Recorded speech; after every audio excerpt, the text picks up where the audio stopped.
So I thought it would be cool to take a departure from the slideshows and show you some actual internet stuff. And what we're talking about in this video is how to make local money from Pokemon Go.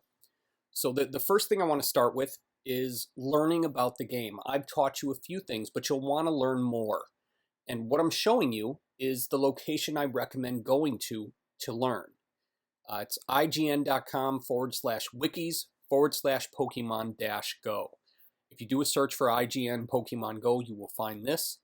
And it's really detailed. Goes into every little tiny intricacy, everything you could really need to know about the game itself. It will not teach you anything about how to make money with it. However, it will teach you everything you could possibly want to know about the app and game itself. So I recommend this because it's something called a wiki. Wikis are editable by any registered user. That means that it's always going to be up to date. People will update it when they figure out new stuff. So we talked about being a Pokemon concierge, and that's a local business you can set up going to different Pokestops and Pokegyms in your area. And I recommend having a membership at a wholesale club. It does not have to be BJ's. It can be Sam's or Costco. Either of them is fine. But this is going to be the least expensive place for you to buy the things that you want to resell to other people. Candy, chips, water, other drinks, they're going to have it much less than you would find at your local Walmart, grocery store, or Publix, or whatever your local grocery store is called. When you buy in bulk and then you resell, you can make more money because you're paying less for the product itself.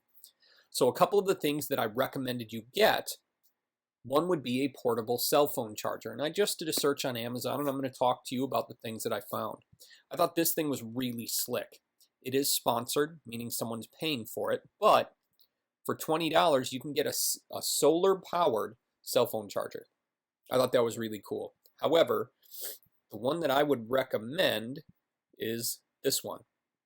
Easy ACC Monster 20,000 mAh power bank.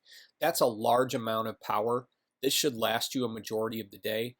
And you can see that there are 4 USB ports, so you can let 4 different people plug in their phones at once. And then, of course, you charge them for the ability to do that. That's not something they're going to be able to get just anywhere.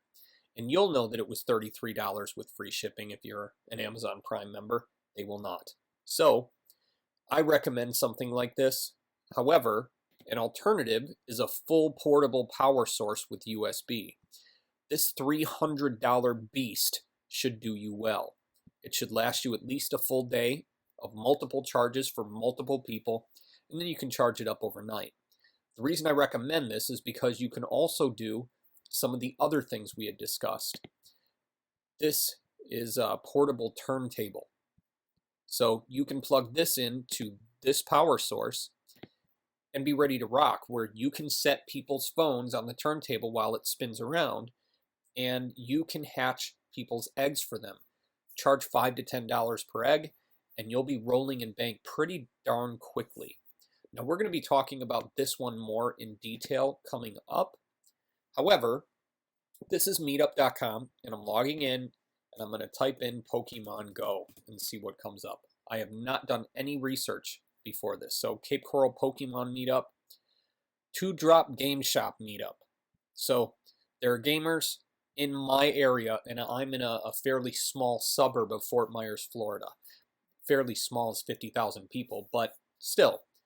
In your area, there are Pokemon Go meetups already, and if there aren't, build one. Put one together, get a group together, and monetize it. So monetizing it will be something like this stuff. Putting together some concierge service to go with your meetup group, Pokemon gathering expedition, or whatever you want to call it. So use meetup.com to pull together groups of local people that are interested in the kind of stuff you want to do. Another location to do that is Craigslist. This is one way to attract additional attention in addition to a meetup group. And if there is any local thing that people would be used to, so for instance, a local newspaper. For my area, there really isn't even one there. But in Whitewater, Wisconsin, where I grew up, we had a local newspaper called the Whitewater Register. That would be somewhere to spend $3 to $5 and post a classified ad. Just make sure that it also goes on their website, because people now will use both.